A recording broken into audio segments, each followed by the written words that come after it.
guys, welcome to the Ben Methods podcast. Thank you from New Zealand, all you motherfuckers out here. 50 downloads in New Zealand. That's wild, isn't it? What do you think about that? Like, how do they even hear about us? Somebody's hacking the system. Hacking it? What do you think they're trying to get credit card information or what? Maybe we could hack our own system to get more views. Oh, damn. We could get sponsors with that. Yeah. Maybe, what if you just opened up YouTube and put it on repeat and like just had it running all day long? Get you mad hours. You gotta buy those Chinese servers to do that. The Huawei's. The Huawei's. We could put a tweet out and try to get everybody on board, like a GoFundMe, but instead of a GoFundMe, it's go look at our YouTube page. Well, I was actually thinking about doing like a sponsored post on Instagram. I don't know if that actually works though. Like I was gonna pay like $5 and see how it worked out. Is that all it is? $5? Well, if you want like to reach 1,000 people, if you want to reach like 30,000 people, it's like 700 or something. I don't know. Ben Methods money. Man, yeah, this guy's Bud Light money. Next time we're gonna spend all the money, you're not gonna have any Bud Lights left to drink. Labatt's, is that? Labatt Lights. Oh, that's classic locker room beer right there. I thought it was Labatt Blues. Yeah, I didn't even know what Labatt Light is. Everybody's going light these days. They just can't handle the hard brew anymore. The Labatt Heavy. Labatt Heavy. That would be a good bat and heavy. Isn't that like a baseball term? I don't know. We're not a baseball I don't play podcast. baseball. Sounds good to me. Well, what got you out of bed this morning? Let's start with something like that. Yeah, what's got you going today? Oh, what got me going today? Well, it was bike build day. Exciting time, hey? Yeah, I get my new bikes. Yeah, building new bikes for myself and my little teammate, who is nameless at the moment. It's not me, just in case you're wondering. Keelan's phone is full already. Seriously? What? Yeah.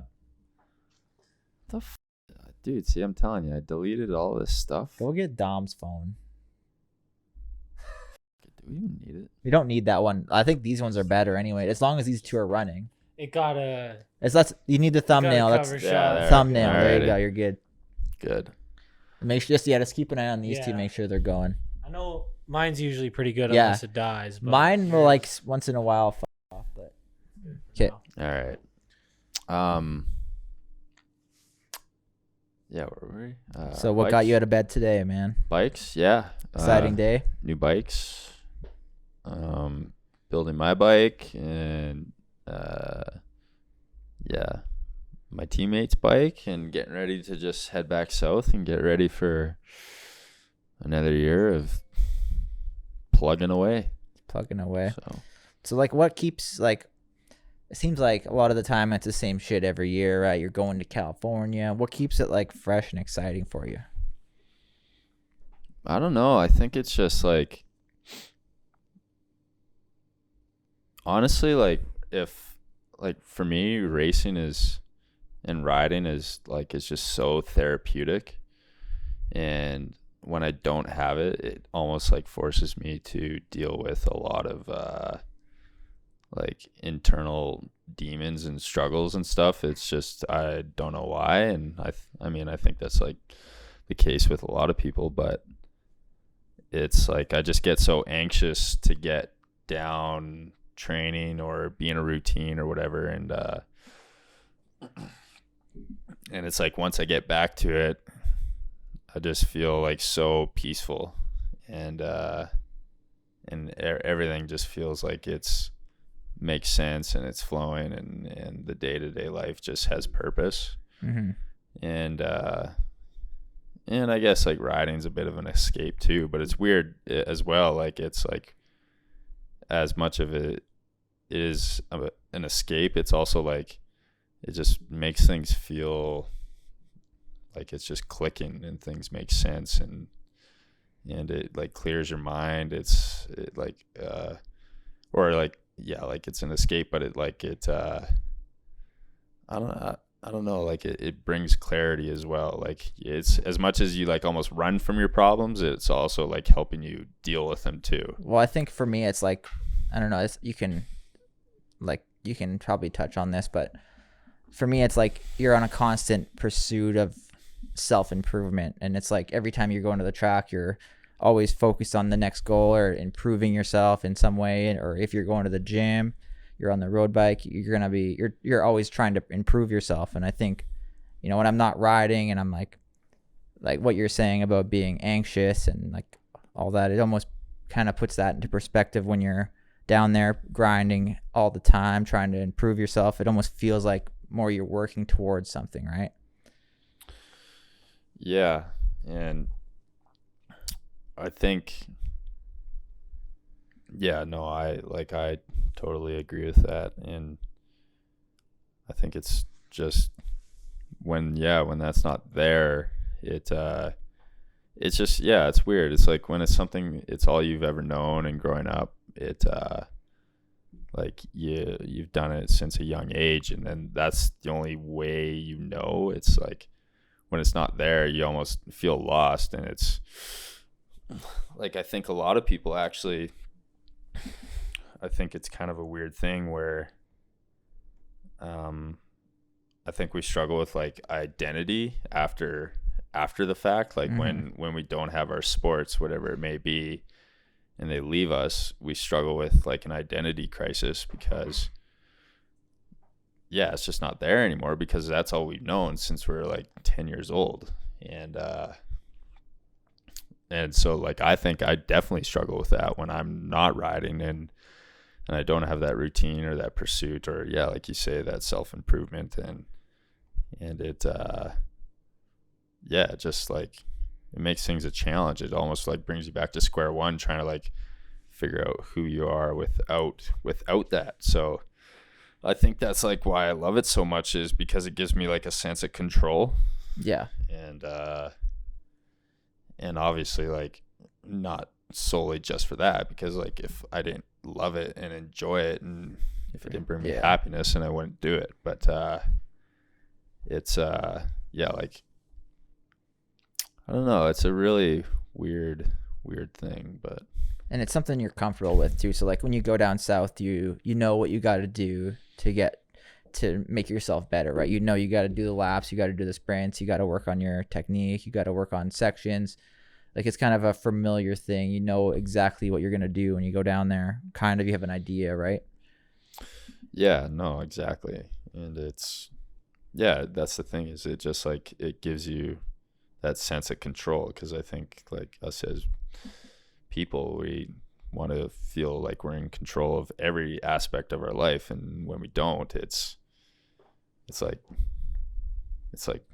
what are we doing? Like, I guess we're like migrators, right? Like, we're always like, even over the course of evolution, like back when we're hunter gatherers, we're like trying to look for the next best thing, and we're always like searching for it, even though like we'd settle in one location. It was like it wasn't good enough. It was like we didn't have, I guess, that sense of control. Like, maybe I'm interpreting that like totally whack, but it's I think like that's just in our DNA, where we're just always needing that. Like, so in a day, if you have a day where you don't accomplish a goal, like where you see, like today you built the bikes, you see at the end of the day you built the bike, it feels good, you want to ride that thing, you've seen it. When you're practicing at the track down in California or wherever in town here, you don't necessarily see that improvement or a finished result. Is that a hard day for you, or is that how do you mentally get through a day where you maybe don't feel as good because you have no end result? That's a good question. That's tough. I don't know. That is a good question, because like, I feel like you guys can answer that question too, but like, it's, I think it's almost something where it's like we've had our mentors growing up, and they say like, you do this X, Y, and Z, you're gonna get this result. Yeah. And it's like, I don't know, but I think for me, like, there's like mini goals every day, where it's like, and you can set that goal in an instant, where it's like, oh, I'm gonna catch that guy, or or I'm gonna wake up at 7 and I'm gonna bang out an hour and a half road bike ride, like these little mini goals or whatever. Or I'm not gonna eat a whole box of cookies tonight. Like I don't know. Like I don't know what's. So what he's saying, but what you're asking basically is if you don't meet those goals, right? Or like you can't physically see. Oh, that you it's met not that like goal. it's not like you didn't pass that guy today because you were practicing a corner track by yourself. Right? Okay, so but basically, yeah, what you said is so you have mini goals, right? And you check all those little boxes. That's good. But I also guessed like that's a good thing because like there's the other side of it where like let's say you don't meet those mini goals, and I know for myself like I'm kind of a bundle of just a like there's a mess inside of my head as far as just jumbled thoughts and OCD and all that crap goes. And I think like when I don't meet those little mini goals, it like this is definitely a flaw of mine, is like when that doesn't happen, it's like I almost feel like I got to go back to the drawing board and it's like I just got to scrap everything I was doing because it wasn't working because I didn't meet this goal or whatever. And that's something like I've definitely been taken care of over the past couple of years, or growing and reconstructing, just because like I knew it wasn't really helping me, and stressing myself out over not achieving many goals was just not working at all. But I don't know what's that for you. I guess for me it's like just going through kind of how I've gone about racing for the past since 2014. I've been working full time, so there's a lot of the time where you get halfway through your goal and you realize that you bit off more than you can chew. So it's not really beneficial to try and pursue that more when you're tired or you're beat down and it's just not happening for you. So I've become pretty good at, just kind of like I can shut it down for the day and just reassess, and I'll make sure I double down tomorrow. It's kind of. How do you hold yourself accountable to double down tomorrow? I don't know. It's just something that's built into me, I guess. It's like something my parents instilled in me. Like if I don't, I can't live with myself. It's just I have to, I'm going to do it tomorrow no matter what. Yeah. I've been there too, where it's like, see, I think that's what a lot of people miss though, is they go, okay, I had a cheat meal today or whatever it is, right? Yeah. And tomorrow I'll make up for it. They never do. Yeah. Well, You're in that perpetual loop. Good point. I do that though. Like I make sure, if I'm going to go off the rails and eat a pizza tonight, I'm getting up at 5 a.m. tomorrow, and if I even have to go to work, I'm going to ride my bike to work. I'm going to get it done. I don't have time to do my cardio. Yeah, I'm going to ride my bike to work and home from work, right? So you just got to, I don't know, it's just something, I don't know, it's built into me. I don't know if I don't get it done, I can't go to the races and feel like I've done the work, right? Like it's just the way I guess I was raised or whatever it is. I don't know. Yeah. I was like that a lot, and I know like some people close to me can definitely attest to that, but where like same thing, like if I didn't do something, or like if I had a scheduled routine, and like if I needed to do 4 workouts in a day or in a week, and I had to do them on that exact day, so it'd be like Monday, Tuesday, Thursday, Friday, and whatever, and 3 days of cardio, 4 days of cardio, and if I didn't do it, I would like just beat myself up to the point where like I don't know, like it's just. I know what you're saying though, like you if you have something in writing, you're gonna beat yourself down until the point where you kind of crush yourself in a way. But if you kind of listen to yourself and you say, oh, I can move this around here and do this here and there, it could work out better for you because you're actually doing, and you're gonna enjoy it more too. Yeah. I think like in my experience with it, I think the biggest thing was like I was beating myself up because I I didn't trust myself as an athlete. Like it was like I just didn't trust my abilities. So I thought if I wasn't putting in the work, or like let's say even if I did 3 out of the 4 workouts in a week, I'm still getting a good weekend. Yeah. But it's like since I missed that one workout, it's like I Eats you thought up. it was all going to shit. And so it was like I wasn't trusting. I couldn't trust my abilities. Like I thought if I didn't complete every single task, that I just wasn't going to be able to achieve what I wanted to achieve. And whereas now it's like, and to me that just like, I see that as a confidence thing.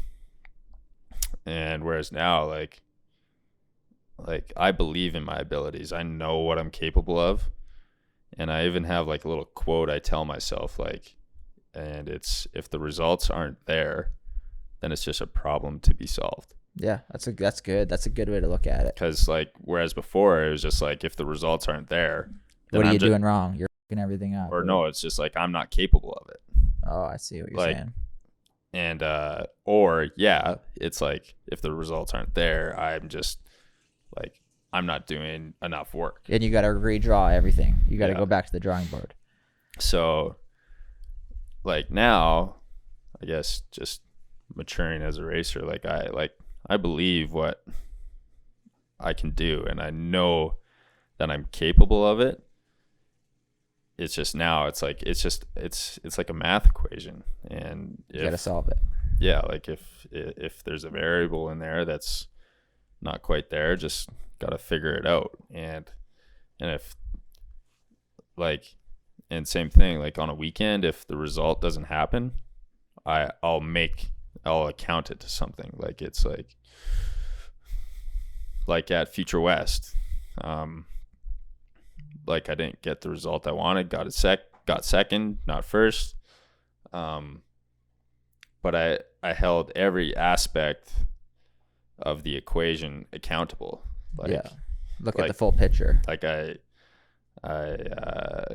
looked at the racers, I looked at my bike, I looked at the people I was surrounded with, and then also looked at myself. Like what was I doing wrong? Like I obviously at first in the heat of the moment and things like that, I could point the finger at everything else, but at the same time I still had to hold myself accountable to be like, because you can't just look at like one piece of the equation. Like I feel like you got to look at all of it. Like, yeah, you got to get some whole perspective on the whole thing. You can't just pick and choose the parts you want to pull out of it, right? You have to look at the whole thing and say, okay, what could I have done differently? What could, that's how you're going to improve and learn from these experiences, right? Yeah, and I feel like it's no different than having an argument with somebody. Like you have your point of view, they have theirs. You have to then consider theirs, though, right? Like you can fight and fight and fight, but like you're not going to make any progression or any steps forward to some sort of resolve without seeing their side of the story. Yeah, right? Otherwise you're just sticking your head in the sand and yelling, right? Yeah, because like after that racing, like I blamed a lot of things, but at the same time I also looked at myself and I was like what could I have done differently too? And that was a big thing for me, because usually like I do that, but not maybe as well as I probably should. Mm-hmm. I think that's every racer, honestly, any racer. But I was like, afterwards I was like, I think I could have done, like I could have just like stuck to my guns, believed in, because I had some people like in my ear telling me I was taking bad lines and stuff all day, but I believed I was taking these lines for a reason, mm-hmm. because I was like a little beat up and not as fast as everybody else, so I was taking lines that were a little more defensive and riding a wider track, but obviously guys were catching me, but I believed that they weren't going to pass me. Yeah. And then when it came down to it, I started listening to everybody else and I started getting passed by everybody. So just like, but I guess that's kind of sounds like me blaming other people, but that's me also just not like kind of going with your gut and just going with what you know. Yeah. Like just like that's just analyzing every little aspect. But Yeah, I know what you're saying. What was the original question? It was. What was the question you asked? Because I wanted to ask you it. I asked. Yeah. I think it was about, if I remember correctly, how not having a visible, tangible. And then goal I added another question in there. I can't remember what it was. But I wanted to ask you that, Chris, because like after being a racer yourself, and I kind of brought up the identity thing. Like now you manage your dad's auto body shop. Yeah. So like, obviously, like you had a big passion for racing as a kid. So obviously, like, you went through that transition long before we did. But like, how's that for you now? Well, yeah, I guess, all of us as kids racing and stuff, we always wanted to be a pro and, make money doing it or whatever, live the glamorous lifestyle. But I guess I had to accept the fact earlier than most that that's not going to be a reality. You got to either twist the throttle harder or go find something else to do. So the passion for racing was always still there, still even to this day is, even though I have a hard time getting out riding sometimes, and that's because of the new career and everything. Or I just blame that, right? Yeah.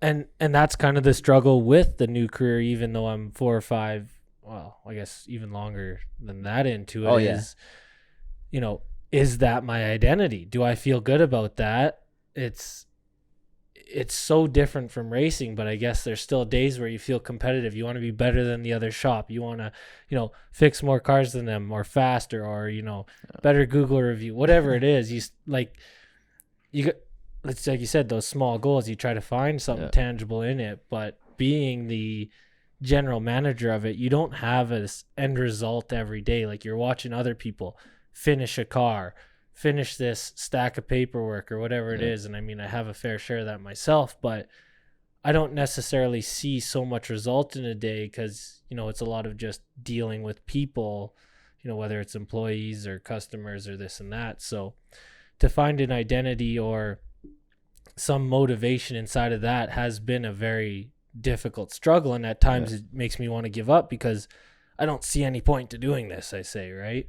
Other than a paycheck. Other than, financial means. But, I go home at the end of the day. I did nothing today. Like, go look in the shop and see what I did, right? You did nothing physical. There was nothing. Right? But the amount of people I affected in that day to do something. A lot of people, right? Right. That's where I got to sit back and reevaluate how the day actually went. And like you said, could I have done something different to feel differently right now? Yeah. Or did I achieve what I set out to do when I got up this morning? Yeah. And channeling, like, so basically you're just channeling that. Looking at the big picture. Well, like channeling what was hardwired into you as a young racer, and because that's what I was saying is like we don't know anything different as we're growing up because that's just like what taught us work ethic and maturity and whatever. But yeah, it's like when you lose that identity, it's trying to find it or trying to channel it in other areas. Mm-hmm.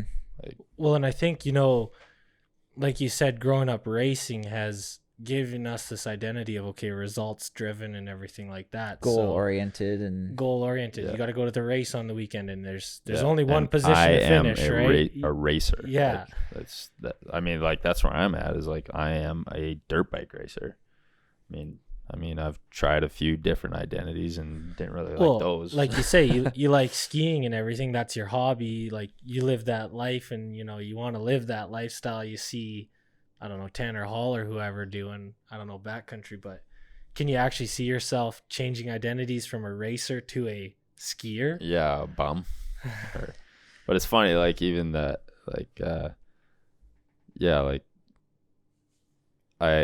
it's funny that I just totally see that in myself when you're like talking about trying to work through a work day and progress as a year or years go on with that career and whatever that may be. But like I like going into my dad's company, like the trucking company, and trying to apply myself there. It's like the same thing, like how I apply myself with racing, and yeah, it's just, I don't know, but it's tough though, because it's different. It's like trying to bridge that gap is really difficult. Yeah. Yeah, I know what you're saying too. Like that's kind of where I'm kind of where I'm at with my job, because as racers we are so goal oriented and driven for the next step, or you want to improve this. I kind of feel like at my job I'm just I'm stuck. I'm just like, what am I gonna do next? And I don't really I don't see where I can work harder. Like I always like to know that if I work harder, I'm gonna I can get here. And I'm kind of at the spot in my job. This is why I put in my notice and I'm quitting my job. I'm gonna pursue something new where I have that goal every day. I just kind of, I don't know. I don't know what kind of feeling it is. You feel like you're in a rut. You're just stagnant. You're just kind of, I don't know. It's just like, it's kind of like anything in life, right? Like if you just sit around on the couch all day, you're gonna feel like a piece of shit. Ride the same track every day during the week sucks too, right? Yeah, exactly. Yeah. You need to like freshen things up. You need something to look towards. And like you always feel better after you go do a workout, right? You always feel better. You go for a road ride, you go for you always feel better. Yeah. It's a mini goal. Mini goals. There you go. You got mini goals every day. I was at the point with my job. I don't really see the mini goals. I don't have any mini goals. So that's kind of why. So a long time ago, I know you had a huge passion for what you were going into with this career and everything like that. And I know you saw many goals every day. What do you think it was about that? I know you said you feel like you hit a glass ceiling per se. What kind of changed from being so driven to do this to not seeing any goals at all? Well, I guess it was always like, okay, when I was a welder, I always wanted to be a fitter. Then not even that. I wanted to be I was a welder. I started out I was terrible welder. I started off, I wanted to be the best welder. And then next step, you go, I wanted to be a fitter. And then all of a sudden I'm a fitter. I want to be the best fitter. Then I became the best fitter. Then I want to be lead hand. Became lead hand. What next? I don't know. Like what do you do next, right? The only other spot up from that is foreman, or I go into some kind of drafting or estimating. That's not really something I'm interested in. Yeah. So I guess it just kind of got to a point where, I guess you just don't see it. You just don't know what to do next. So you either keep going in that path or you shake it up entirely. So kind of what I'm going to do is I'm going to start from scratch. And it's not like I'm starting from scratch in the sense that I don't have a backup plan, because I still have a welding. I'll have 2 journeyman tickets. Yeah, that'll always be I can there. always fall back on that if it doesn't work out, whatever path I choose to go on, right? So, yeah, that's the great thing too, right? Like at least now when you look at it that way, you're going to be okay. And yeah. Like I think there's that whole thing where it's a very old school mentality where you got to go to school to figure out what you want to do. Yeah. We see it with our parents. They're for the most part, they've been pursuing what they pursued since their early 20s. Right. Like my dad's been a truck driver since he was 18. And, but at the same time, he also loves it. But I think we're also seeing a bit of a shift where, like, what's that? There's that stat saying that it's like most people go through 7 careers in their lifetime. Yeah. And it's I've heard recently, I could be wrong on this, that it's actually like triple that in this new generation. I heard, really? I heard one career lasts about 4 years or something like that. On the long scale. Yeah. That's crazy. Yeah. And yeah, I don't know, like, yeah, maybe it's just the social mentality's changing. Like people have bigger eyes for bigger things, or I don't know, because it's not. I feel like it's not all about the American dream anymore. I feel like that's kind of dying, like the white picket fence and the big house and all that. But yeah, I don't know. It's Yeah, and I feel like, it's always easy to look back and say, oh, I should have just done this out of high school or whatever. I should have just done what I wanted to do. But it's hard to say that because, I wouldn't know what I know without the experiences that I've had, right? Going through, working at the shop for so long, and, I wouldn't have had those same experiences to lead me to do what I want to do now. mm-hmm. So it's kind of I don't know. It's hard to say you could have just, I wish I would have just done this out of high school. But I've had so many experiences where, I feel like taught me a lot, and, I'm glad for those experiences too, right? Mm-hmm. So what's the new plan? So I'm gonna. Well, hold on before you answer that, because I was gonna ask you, because I feel like a lot of people struggle to quit or move on from where they're at because they don't have something immediately lined up to follow up with it. Right. And you could be talking either money wise or I just need something to do. I can't sit on the couch at home and wait for some opportunity to come up. So number one, did you have something lined up for yourself? And are you either were you worried about it, or was it just to a point where you just enough? I'm terrified.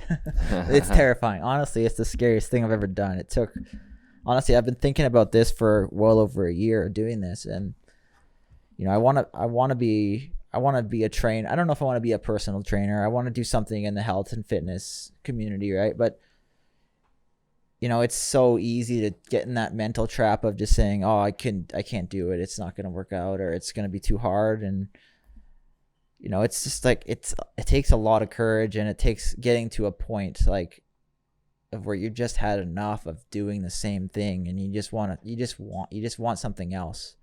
And yeah, I don't know what got me to the point, but I'm gonna chase the dream this summer. I'm gonna go race the whole series. I'm not gonna work. I'm still doing my little training groups I got going, which has been awesome. That's kind of what helped me kind of get my foot in the door with it, and I really showed me that I really enjoy doing it, and it's something I really have a passion for. So I'm just gonna go for it. It's not like I'm throwing everything out the window. I still have a journeyman tickets, and I can still go back to that if all else falls through and I shit my pants on it, right? I don't know. Yeah, I think I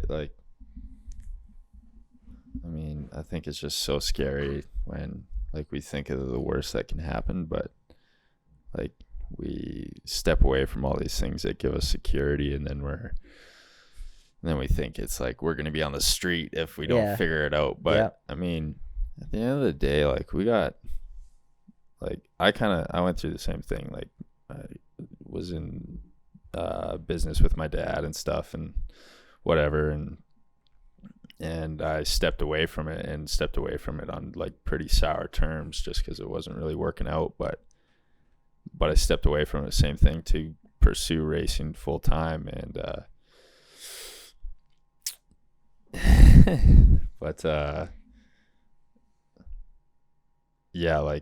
the time, it just seemed really scary where there's not a lot of money to be made racing and trying to support myself and stuff. I just I don't know how I'm gonna do it. But at the time I started thinking about it, I was because that was a fear of mine. I was fuck, what if I end up on the street or something? No, I'm not gonna end up on the street, but what if it just totally fails and I can't do it? And I thought about it, and I was I got a lot of great people around me, and I know I'm gonna be okay. I know that's good. If everything doesn't work out and I run myself in a total hole and incur this crazy amount of debt, and I'm just scratching my head wondering what I'm doing, I know I can count on 2 hands and 2 feet the amount of people I could call that would pick me up out of that hole. You could live in the possum hole. I could, yeah. I could sleep on this table. But it's weird though, because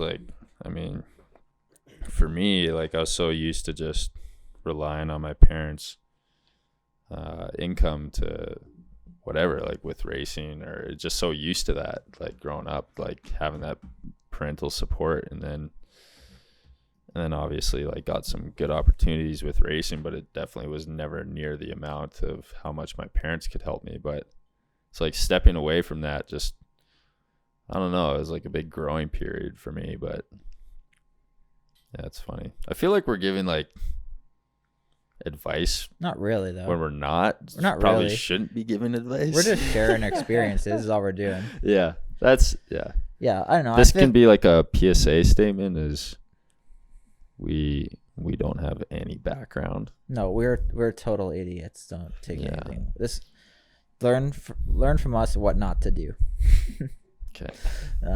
Yeah, but I know what you're saying. Like, man, it's terrifying to, like, I have a good job where like I can make a good living, not like amazing living, but I can make a decent living, and it's, you know, I'm not worried about getting laid off, or I'm not worried about losing my job. And you know, it's scary. It's really scary to finally be like, okay, I'm done. I'm gonna go pursue a dream, or I'm gonna go do what I want to do.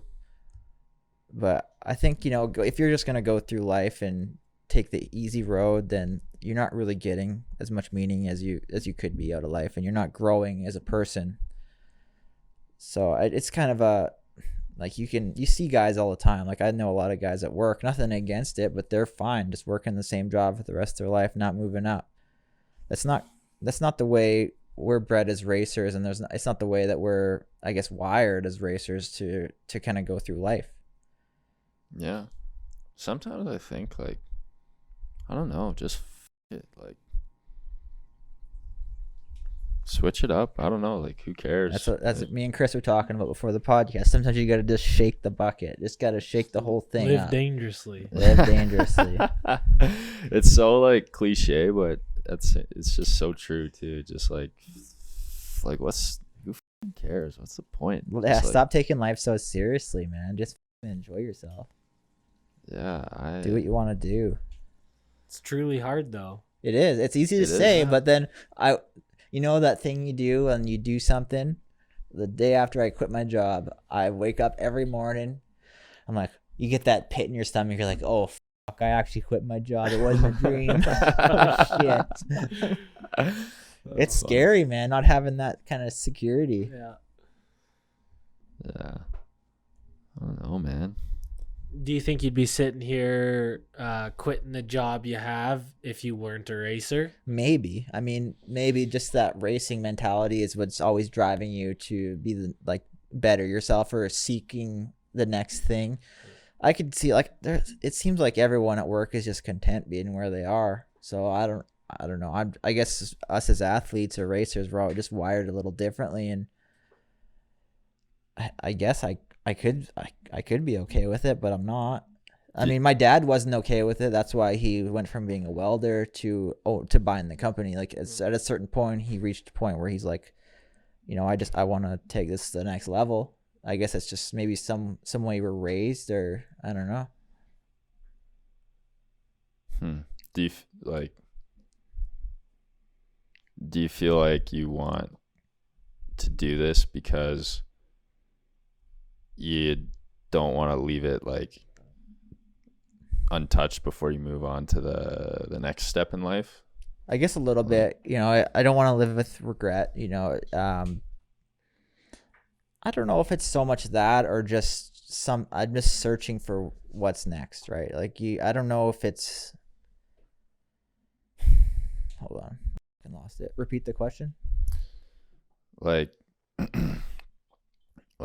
so you're quitting, could be temporary, could be permanent, whatever. But you do you feel like you're doing this, like going to pursue racing full time for the year, see how it goes? But is it driven because, yeah, like you don't want to regret not going for it, or maybe like you felt like it was something that was unfinished for you from the past? Or Yeah, I feel like it is a bit of that. It is definitely something. It's like I've worked so hard at this for so many years, and it feels like if I just move on at this point without giving it an honest effort with with, going all in with, not just 1 foot in, 1 foot out, I'd be doing a disservice to myself. I feel like I've just worked too hard for it. And, not just that, but.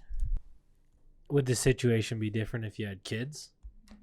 I was gonna. Would you ask still that. be working for a steady paycheck than risking it to do what you? Well, that's part of it too, right? now? Like I feel like if I'm gonna do it, I gotta do it now, right? I gotta do it now before it's hard. It's only gonna get harder to do it. Not even just the racing thing, but the career change. If I want to change my career, it's gonna be a lot. Like I don't want to wait, and then the sooner you do it, like I've known I want to do this for a couple of years now, and the longer you wait, the harder it's gonna be, and. Especially when you get to that point of having children. Yeah, and then also it's another year or two you could have on building whatever you're gonna do. You're gonna be building on it, and the longer you wait, the harder it is. And then you could have that's 2 more years you could have built on it if I wait 2 years to pursue a path, right? Do you feel like I guess there's a lot of factors that kind of go with this, but like. Do you feel like you maybe grew up too fast? Yeah, I mean, probably. Or you're just striving for. Yeah, I guess it's almost goes back because you're like the only friend really that out of our group that has the house. This guy has a house. Yeah, I guess Chris has a house. Riley has a Sorta. house. Well, but like you were like the first guy that had a house. Yeah, I right. think You're like the first guy that had a house, had a firm grip on what he was going to be doing with the rest of his life. Like you're kind of the flagship guy in our kind of group, our friend group that had a grasp on what he wanted, like what you wanted to do with your life, and what, like, it almost seemed like you had an idea what the next step was. Yeah, I guess that's, I don't know, kind of the way I was raised too. Yeah. But like, I guess you had concussions and stuff, and it's like, and whatever, like you got to step away from racing a bit from that. Yeah. Like when you have those injuries, but I don't think that's so much it.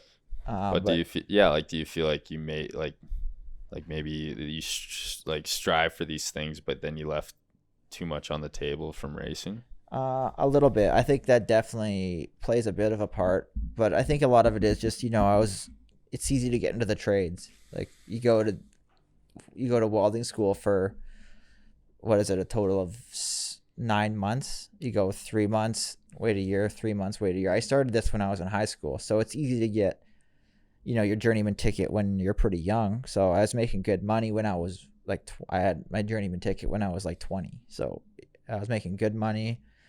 And then, I thought I was done racing because I had some injuries. And I guess I had a bit of a chip on my shoulder when I was younger. I always had people telling me that I was only where I was at because, my dad had this and my dad could pay for this. So I guess I kind of had a bit of a chip on my shoulder, and I wanted to prove to the world that I could do it on my own. So I think that's a big part of it. I don't know. I guess that's it. Special guest coming in. Special guest. We're back from the commercial break. We're gonna get Dom in here and have a possum after dark. Welcome. It's janky setup night for sure. Yeah, it's kind of fun. Oh yeah, this is a great one. We're gonna get you in here, Dom, and we're gonna have a First of all, Todd, what do you think of the wall? It's looking good. a possum after dark. We could use some help. I just saw the red green show again, and I think we have to paint Jared's van like the possum van from the show. Is that what they call it? The possum van? I think they call it the possum. Oh, Or it's Possum Lodge, and then it's they Possum, have Lodge, isn't yeah. it? Yeah, Possum no. Lodge, and then they have the possum van, and I think there's just a big, like, raccoon-looking thing painted on the side of it. That's funny. Oh, Leave the mic. there we go. What's shaking? Oh, Welcome to our therapy session. What can you get Therapy. off your chest? off my chest. Today? I Yeah. don't know. I Today's think I been a saw. good day. I think I saw Kirk at the grocery store the other day, Uh, stumbling down the chip aisle. Maybe. Yeah. I think he just went back to. He went down south again. He's doing his snowbird thing. Yeah. He just went to San Diego Supercross with Jerry. Oh, really? Yeah. So Nice. yeah. Actually, I don't have too much to vent about today. I just got a new bike. Nice. Picked up a new Honda. Honda Yeah, pretty stoked. 20 or 19? 19. Oh, yeah. from Rocky. From Pro-Am. Oh, okay. They Nice. yeah, I walked in one day and I told them what was going on. They told me they could find me a 19 for a little less, and then I walked in and talked to the manager, and he said he'd help me out with some sponsorship, and Nice. yeah, it was like all of 15 minutes, and he was ready to help me out. So Sweet. When was the That's last cool. time you bought a brand new bike? be 2016. Hmm. This has been a while. A few years back. Mm-hmm. Excited? Yeah, I'm pretty stoked. I don't even know where I'm gonna put the bike right now. My other bike's in a shed right now, so You gonna sell it or keep it? so I'm in a little bit of a dilemma. I don't have enough to have two brand new bikes, and I have a green one and a red one now. So, like, I got to figure out if I can sell my one bike, which selling anything right now is a pain in the ass. Yeah. So, if I could sell my one bike, and then I don't know, find another used Honda, but Maybe from like Blaine Asmussen. Maybe he's got one. yeah, I just checked and there's a few good used bikes. Yeah. Just to have as a practice bike, right? But we'll see. Mhm. Yeah. Pretty excited about it. Thanks for tuning in to the Bent Methods podcast. I'm Keelan. This is my co-host Jared, and this is some bum that stumbled in here. Doesn't even have a microphone hooked up, but yeah, I don't know who this guy is. He's looking pretty greasy though. It'd be pretty funny if we like edit it where he's like not in it at all, and he's in the intro and not in the entire thing. He's in the intro and then in the outro. That's it. He's back. You guys let us know if you want Chris to be actually full on in the podcast, and we got to hire a different record producer. So, because Chris is pretty damn good at the podcast. He's good. He should be in the podcast. He's gonna be stealing my spot. Yeah, get rid of this Know how to talk. Caillou guy. All right, it's been fun. Bye. All right, thanks guys. Thanks for This the is my support last from New episode. Zealand. You're done. You're out.